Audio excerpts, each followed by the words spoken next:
Hey everybody, how's it going? Hope you are all having a lovely Saturday evening. So, I wanted to take this time to extend an olive branch.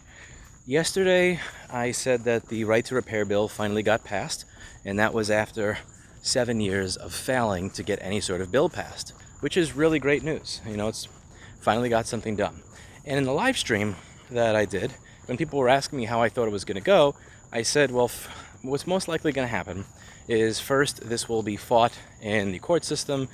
After it's done being fought in the court system, then you'll have to deal with manufacturers saying, well, we only offer our authorized repair centers these, three options. So here, we'll give you access to everything they get access to, which, as I've said on this channel many times, is virtually nothing. Like an Apple authorized service provider is not getting access to a schematic, a board view, the ability to go knock on Intersil's door or Texas Instruments door and say, hey, can I buy these chips or anything like that? They're getting access to stuff that is virtually irrelevant to the work that we do at my store, which is an Apple product repair company. It's weird saying that, but that is unfortunately the case. So I'd like to try and flip this. Over the years, we have not exactly had the best of relationships. When I started doing this in 2009, many of my customers who would show up at my business would say, well, I went to the Apple store and they said that if you put this screen in, this bad thing will happen, or if somebody says they can fix your board, then they're probably scamming you, there's no way to get your data off of this, that, and the other. And that's always been a point of contention for me. And then I would kind of push back and say, well, not only can you get your stuff off of this, not only were they not telling you the truth, but here's why it failed to begin with. Let's go over all of the design flaws in all of your products over the years. And there's really been this animosity that, in my opinion, just fundamentally doesn't need to exist. So I would like to offer an olive branch. My email is lewis@fighttorepair.org, and I am more than happy to put the last 10 years of history and everything else aside to engage in an honest way on how we can make this work for everybody involved. Apple as a company, other companies potentially, Samsung, anybody else, and the repair community as a whole.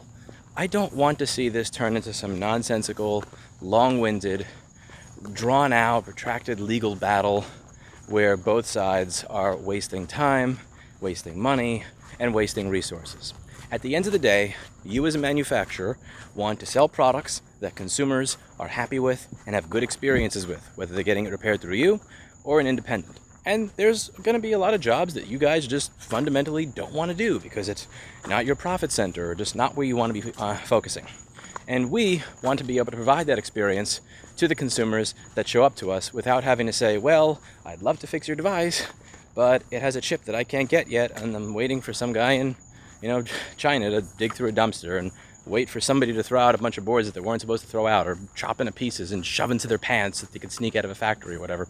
I'd love to be able to give them the options that they're looking for. So let's work on this. Let's let bygones be bygones, because at the end of the day, I'm not going to stop doing what I'm doing. A bill passed in one state, but let's be real. This is a snowball that's being pushed down a hill. There was one person that was willing to give me a 7-figure sum to help in what it is that I'm doing. There was that GoFundMe fundraiser that has been helpful in getting right to repair bills taken a little bit more seriously in many states around the country. And as the channel grows in popularity, as this cause continues to snowball in popularity, president issues executive orders on it, and so on and so forth, it's not going away. That should be very obvious at this point. So let's come up with a way that we can work together. Again, my email is lewis@fighttorepair.org, and I am more than happy to let bygones be bygones. Let's put aside all the petty nonsense. Let's put aside all the little bickering and all that stuff, and actually work together to come up with a way to make this work, both for the repair community and for the manufacturer. Again, as I said, I predict that what this will wind up being is this bill does not go into effect for 1 year. They get 1 year before everything in this goes into effect. Once 1 year passes, I imagine they're going to fight it in the courts. After it's done being fought in the courts, then they're going to say, well, you get access to exactly what authorized repair centers get access to, which again, in many cases is unfortunately jack shit, because they were there. I imagine and I predict that what's going to happen is they're going to try and claim that what you get when you go to an Apple store or something like that is what the bill is talking about, not what you get access to at, like some place like Flextronics or whoever it is that's doing the actual motherboard repair for Apple. Because rest assured, they are fixing those boards that you give back to them at the Apple store. Those are not just going into a dumpster somewhere. Those are getting fixed by somebody. And I mean, when they do recall programs like the 2011 GPU or the 2012 buck converter issue, somebody's refurbishing those. They're not, trust me. I guarantee you Apple's not letting those go into a garbage. And the people who are doing that work have access to the things that we're looking for. And again, I also want to make it clear that this is not something I'm talking about with just Apple. This is something that I am talking about with other manufacturers in general. If you're a manufacturer and this bill passed and you're concerned about something, and you think that this is going to mess up your business in any way, shape, or form, reach out. Let's have a conversation. Let's talk. Let's stop being enemies. And I realize that at the end of the day, somebody's got to reach out and put the olive branch, so I am happy to do so. Let's put everything aside. Put aside all this, this is going to hurt privacy and safety and security nonsense. I'll put aside making videos saying, Apple engineering faults that get 2 or 4 million views, and F Apple this and F Apple that. New leaf. Fresh start. What do you say? That's it for today. And as always, I hope you learned something. But by the way, I kind of like this area.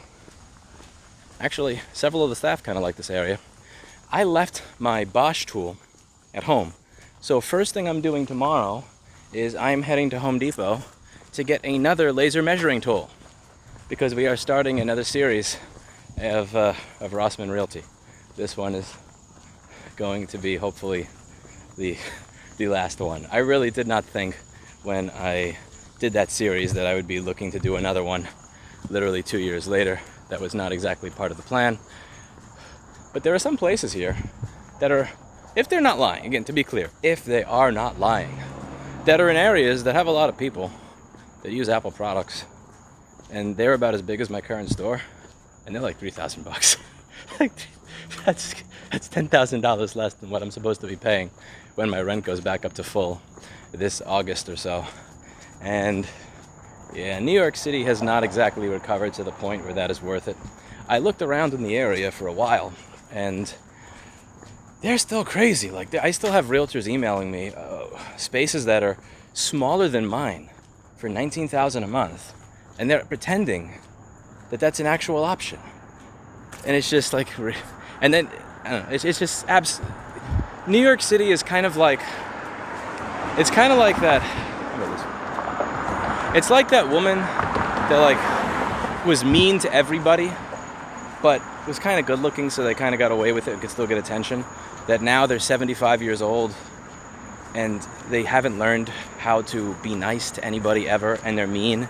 And it's like, why aren't people still paying attention to me? And I'm waiting for New York City to have that moment where somebody wakes up and realizes, maybe, just maybe, this shit ain't worth $300 to $500 a square foot anymore. We'll see. We'll see when that actually happens. Anyway, that's it for today. And as always, I hope you learned something. And above all, thank you very much to all of you who made it possible to get a bill passed in one state. A lot of people have asked when it comes to the bill having exclusions for farmers, for medical equipment, for other stuff. Are you still going to be working on this? 100%. In Minnesota and Missouri, I've retained the lobbyist to try and get an agricultural right to repair bill passed in those states. Just because a bill passed in a state that covers what I fix does not mean that I'm done. I'm not done until every other industry has what it is that I have. The farmers were always more than happy to show up to all these hearings and advocate alongside me on the same bills. So I'd be kind of an asshole if I didn't try to do the same thing for them. So I'm going to be continuing that work in every state that I believe has a chance for it. And yeah, that's about that. So I'll see you all in the next video. I'm starting to ramble now. And talk to you next time.